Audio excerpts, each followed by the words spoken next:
The Book of Revelation, sequence of events, and the timeline in the order that it happens. I have created a very detailed chart of the timeline from the birth of Christ to his return and into eternity.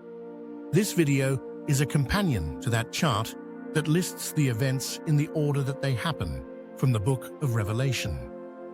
These are the order of events as they happen in real time, not the order in which they are written in the book. How to read Revelation.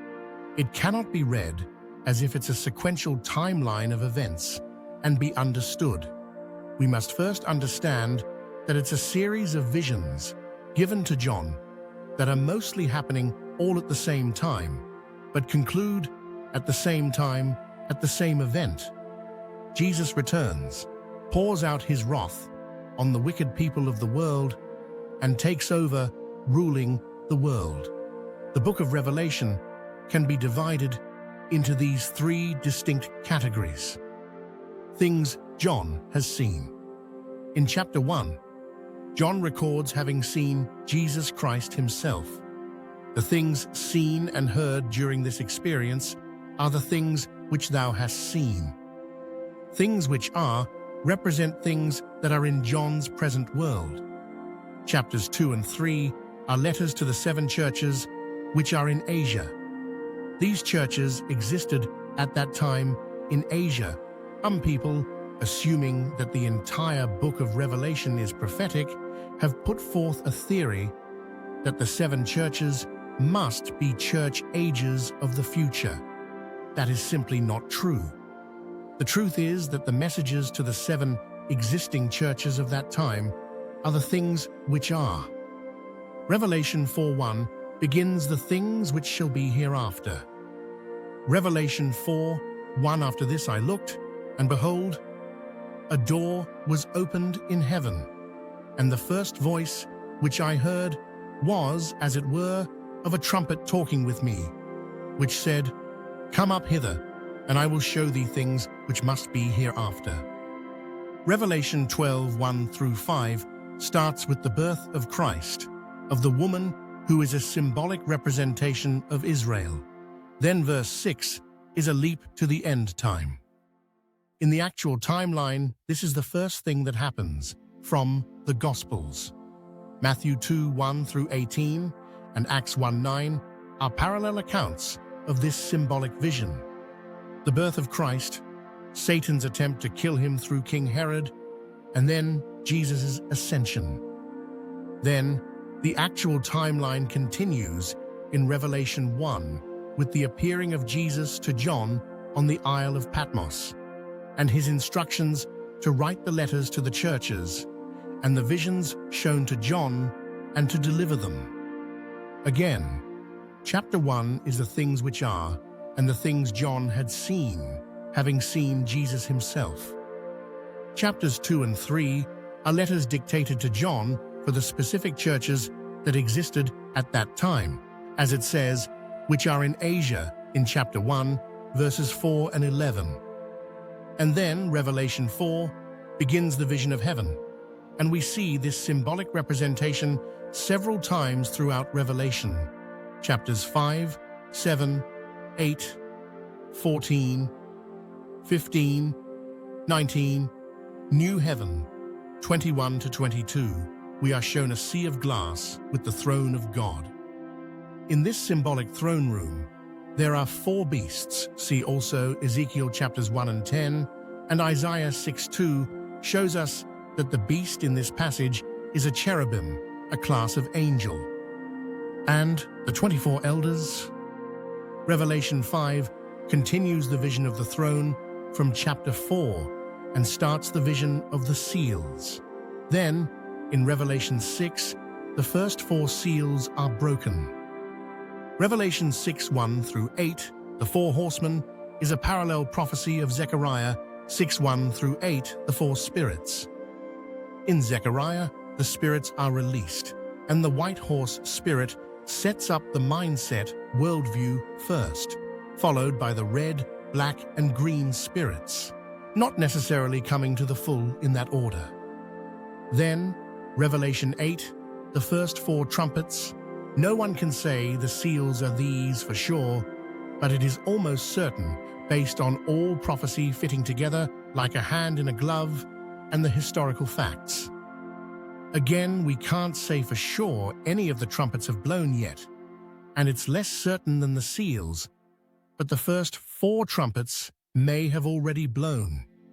With the Spirit setting up the worldviews and mindsets of the different regions of the world for the last millennia, and the likelihood of the first 4 trumpets already being blown, any of the following could happen next.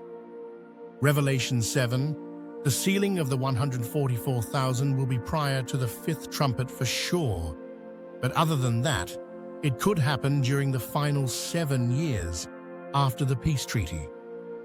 The timing depends on when 5th trump sounds. This will signify Revelation 9, the beginning of the 3 woes. The 5th and 6th trumpets, the first 2 woes. These might be prior to the confirmation, the peace treaty, but could be during the first half of the final 7 years after the treaty. The confirmation of the covenant will be when the world comes together to sign a peace treaty and confirm the borders of Israel and the status of Jerusalem and the Temple Mount.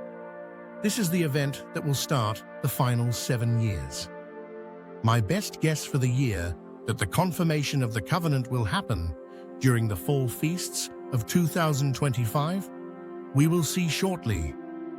My reasoning is based on lunar cycles or Metonic cycles and the Jewish feasts, where it's very likely that the coming of the Lord will be during or around the time of the fall feasts. Then, Revelation 11, the temple may be rebuilt during the first half of the final 7 years, but it could be built just prior, and when John measures the temple where it's tread underfoot for 42 months. It's likely this is referring to the first half of final 7 years.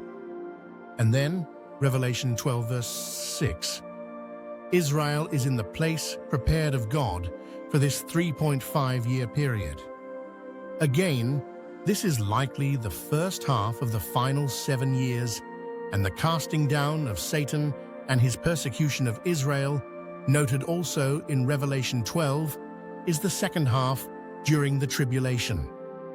Revelation 6, the 5th seal time frame could be during the tribulation, just before the wrath of God, but likely not, since they're told to rest until their fellow servants are slain. So it's likely early in final 7 years or early in the final 3.5 years, the time of the tribulation. Revelation 17, power of the 10 kings given to the Antichrist. This is almost certainly going to be 10 Islamic kings who acknowledge this man as the Muslim Mahdi. This is the same 10 kings as the 10 horns in Revelation 13. The Antichrist brings several kings together for political and military union. Daniel 7's 4 beasts, kings, come together in an alliance under the Antichrist. These are most likely going to be Russia, Germany, and Great Britain, the United Kingdom as we know it today, along with the 10 Islamic kings. The 10 kings and 10 horns are the union of 10 kings from Daniel 7's 4th kingdom.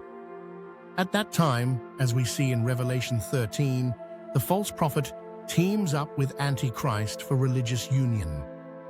This is fulfillment of Daniel chapter 2's 5th section. The final empire before Christ returns is the combined Holy Roman and Islamic empires. These both still exist today with new names in the European Union and the Arab League. The Antichrist will use these powers to take over the world. At that time, we also see there will be war in heaven, Revelation 12:7-17. And Satan will be cast to earth then, having great wrath, because he knows his time is short, and makes war with the saints of God and Israel. During that time, God protects Israel, no complete destruction. This will all mark the beginning of the second half of the final 7 years. The Great Tribulation. Daniel, Matthew, and 2 Thessalonians' abomination of desolation is at this time. The Antichrist sits in the temple claiming to be God, which is the abomination of desolation.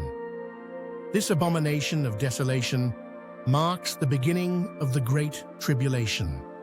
Then, Revelation 11, the final 3.5 years, the Great Tribulation. Revelation 13, the Antichrist and false prophet take over the world using Satan's power.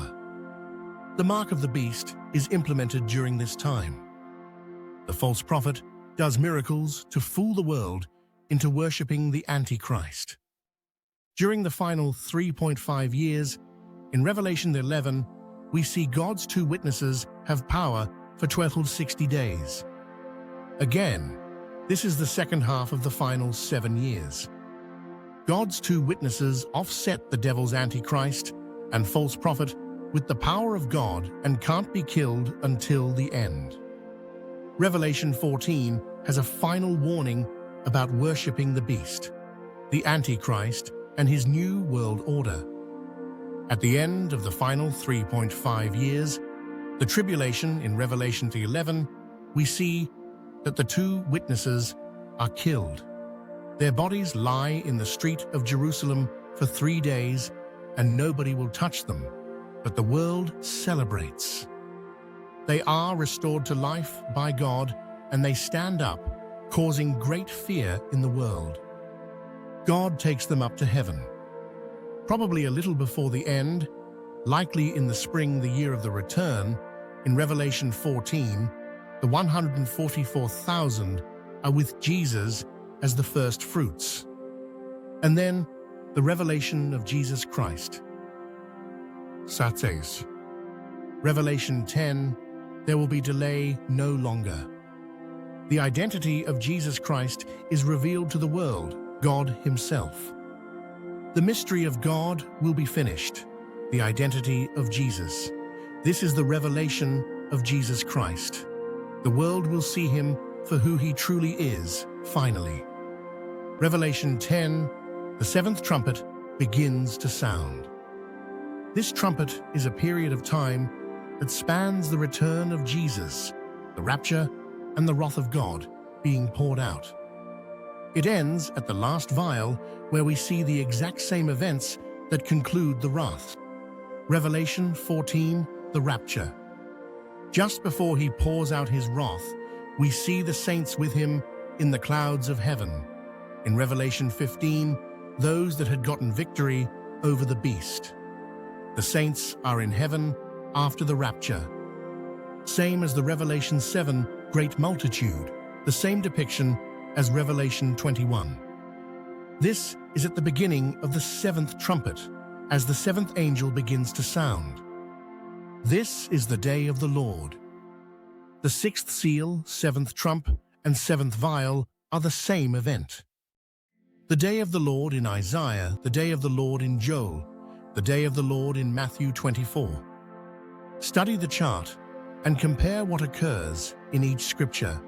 Each of the passages are describing the same events that occur immediately after the tribulation at the Battle of Armageddon, same as the Battle of Gog and Magog. Notice that the seal, trumpet, and vial all have an earthquake, and the wrath of God is come upon the earth.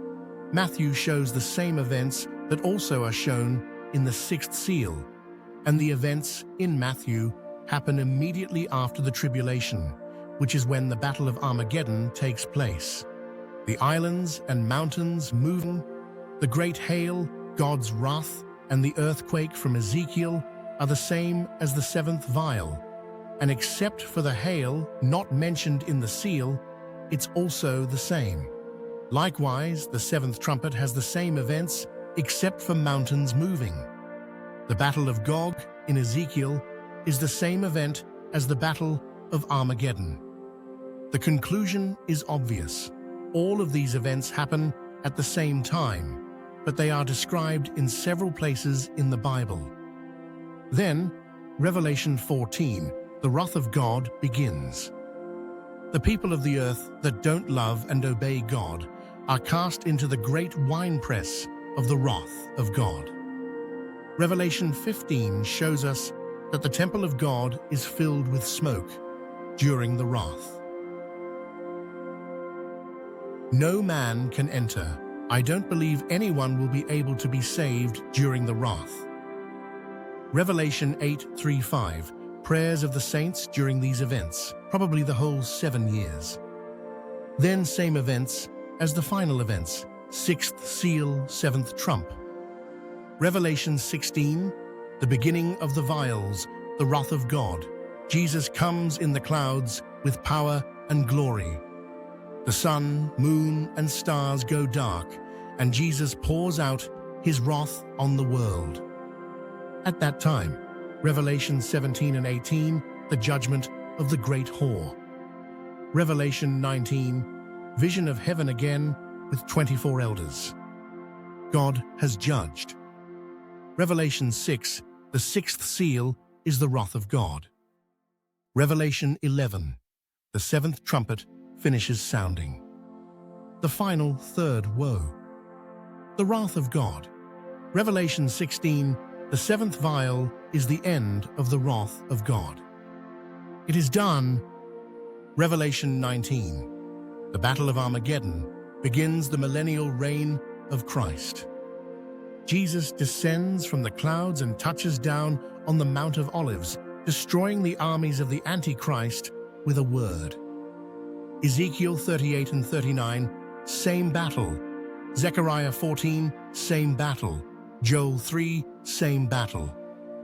It's not really a battle since Jesus just speaks a word to destroy them. Jesus came the first time as a meek lamb, but this time he's coming as a roaring lion and as the mighty God. He is King of kings and Lord of lords. The saints come with him but don't take part in the battle. Revelation 19, the marriage supper of the Lamb.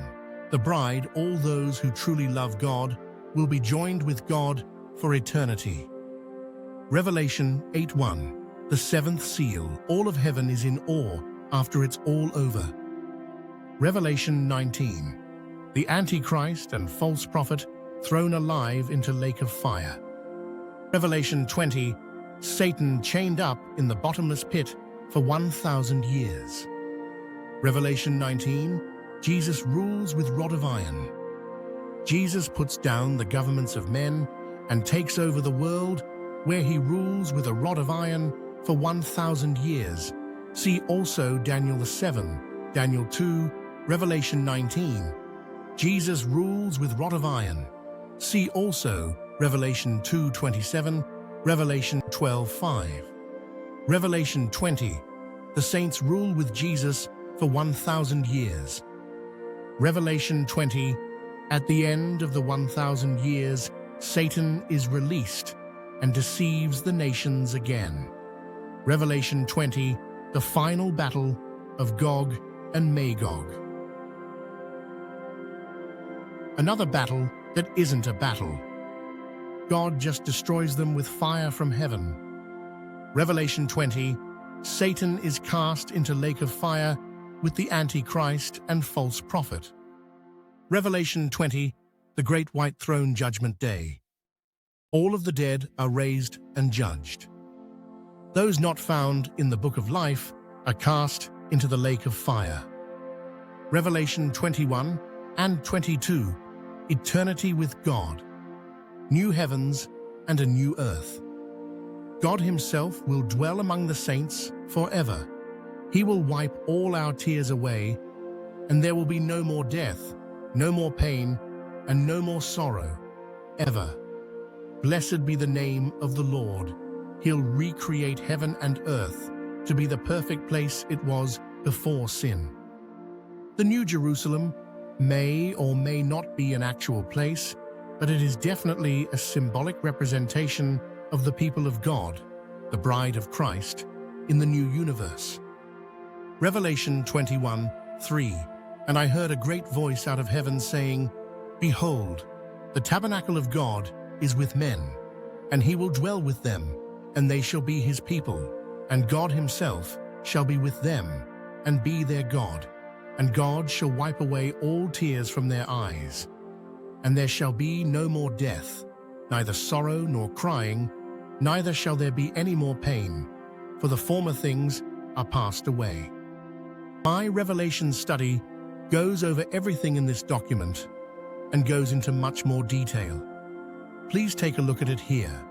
Chapter 10, Understanding Revelation and the Timeline of Events. For a full study, read Book 1 on my website, BibleProphecyandTruth.com.